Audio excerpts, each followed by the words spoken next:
प्रयास से नए आपराधिक कानून बनाए गए थे। उसके लिए 1 जुलाई 2024 का दिन निर्धारित किया गया था, जिस दिन से वो प्रवर्तन में लाइव होने थे। आज वो ऐतिहासिक दिन और ऐतिहासिक क्षण है जब ये लाइव हो गए हैं। इस कानूनों का जो उद्देश्य था, भारत सरकार ने जिस उद्देश्य के तहत इसको लाया था कि न्याय प्रणाली निष्पक्ष हो, त्वरित हो और सबके पास बहुत ईजिली पहुंच सके, बहुत आसानी से पहुंच सके। इन्हीं 3 उद्देश्यों को ध्यान में रख के ये लाया गया था।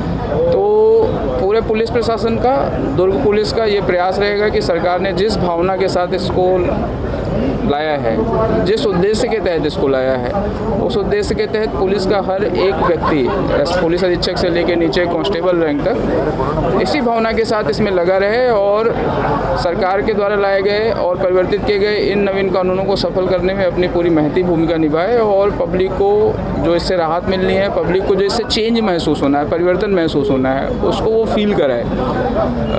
जिसकी पूरी जिम्मेदारी पुलिस डिपार्टमेंट के ऊपर है, क्योंकि इन कानूनों को लागू करने की जो पहली सीढ़ी है वो पुलिस के पास से शुरू होती है। तो मैं उम्मीद करूंगा कि हम सभी लोग मिलकर इसको उसी भावना के साथ लागू करें और पब्लिक को इससे न्याय दिलाने में सहयोग। सर, चूंकि नया कानून जो लागू हुआ है सर, तो इसमें किस हद तक पुलिस और लोगों के बीच में रिश्ता मजबूत होता हुआ नजर आएगा सर? काफ़ी ध्यान रखा गया है। जैसे कि अब पहले जैसा था कि नहीं, आप किसी पर्टिकुलर जिस जगह पे आपका अपराध होता था उसी जगह दर्ज करा सकते थे, तो अभी इसमें लाया गया 0 FIR का बहुत फ्री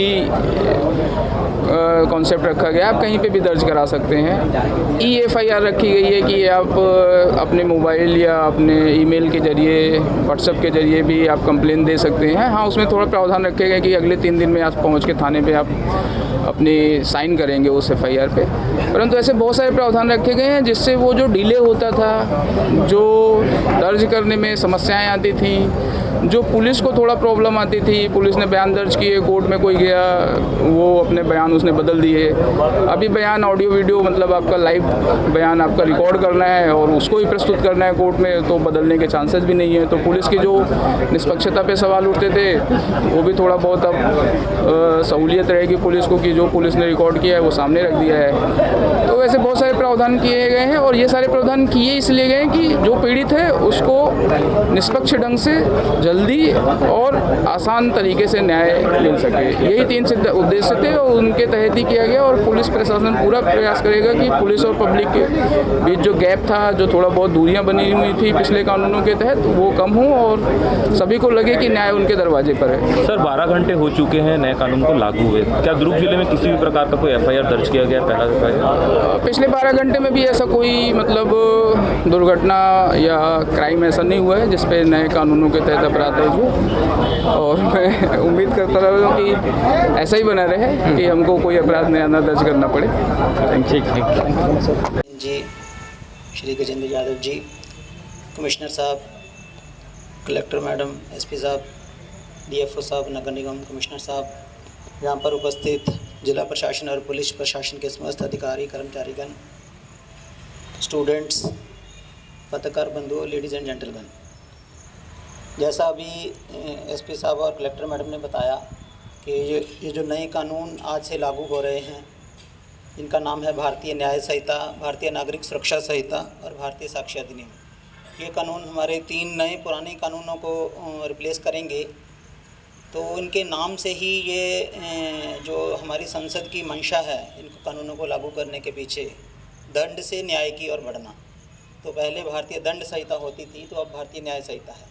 तो इस कानूनों में जो भी चेंजेस हुए हैं, जो भी प्रोविजंस ऐड हुई हैं या जो भी प्रोविजंस हटाई गई हैं, वो सभी इस ओर इशारा करती हैं कि जो पहले मंशा दंड की रहती थी वो अब न्याय करने की है।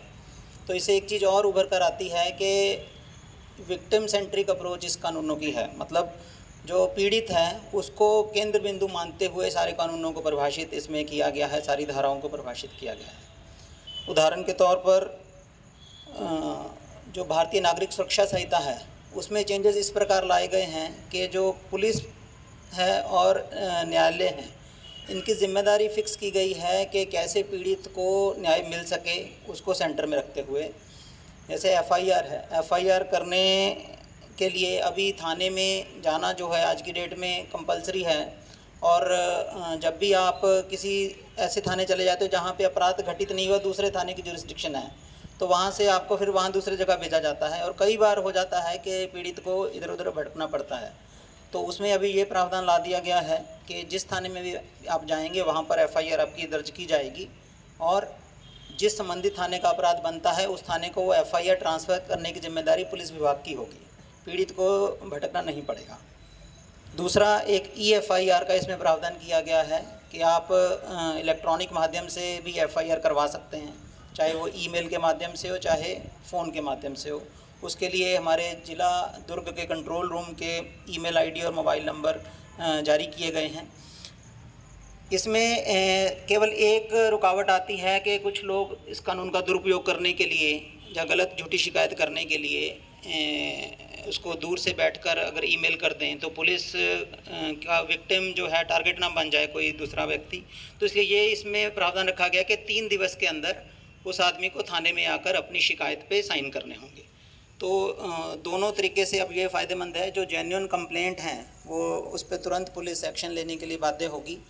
उदाहरण के तौर पर आप जैसे कहीं ट्रैवल कर रहे हैं या कहीं बाहर गए हैं, पीछे से आपको पता चला कि आपके घर में चोरी हो गई है, तो आज की डेट में आपको वहाँ पे FIR कराने के लिए जहाँ पुलिस को रिपोर्ट करने के लिए खुद उपस्थित होना पड़ता है, जिसका भी इस E-FIR के माध्यम से समाधान हो सकेगा।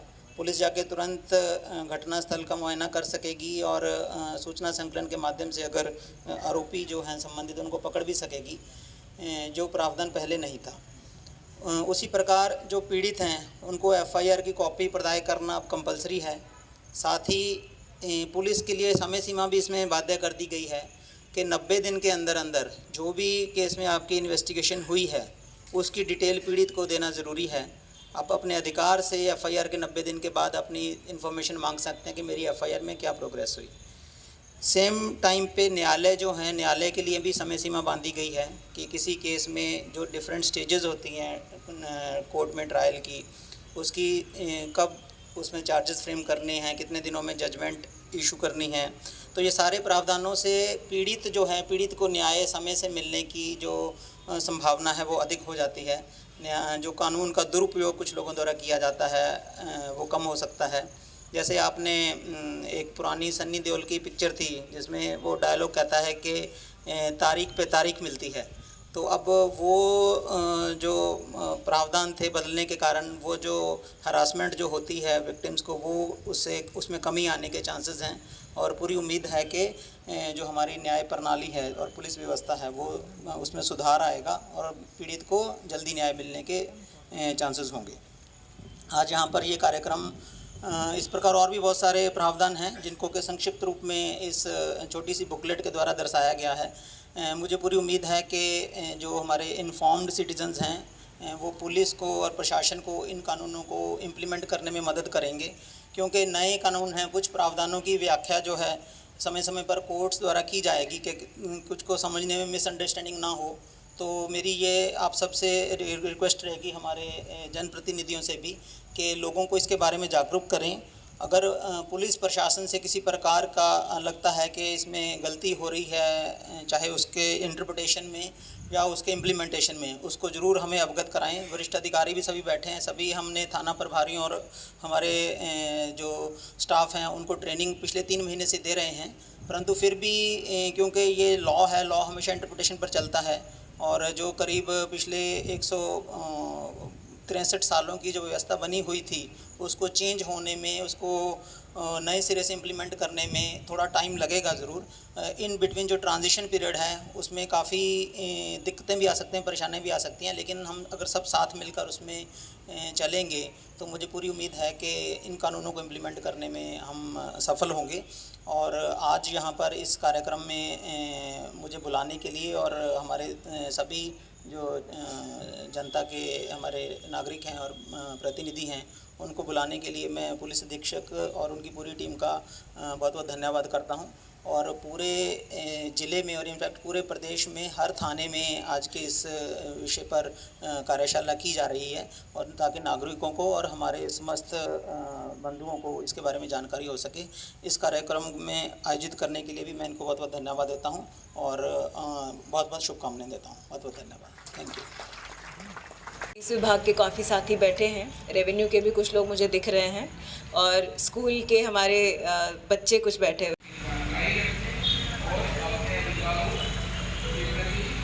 सजग रहें और साथ ही साथ अपने कर्तव्य, आपके कर्तव्य है कि हमसे अच्छा काम करा है। आप सभी जो कर्तव्य है कि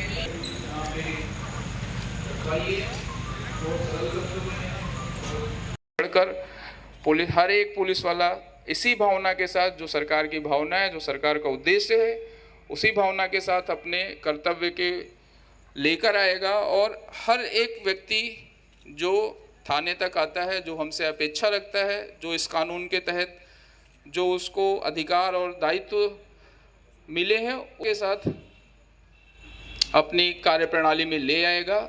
साथ ही साथ मैं पब्लिक से भी कानून को जानना शुरू करिए। हमारा पूरा डर यूनिफॉर्म से, वर्दी से या थाने से या कोर्ट कचहरी से इसीलिए रहता है क्योंकि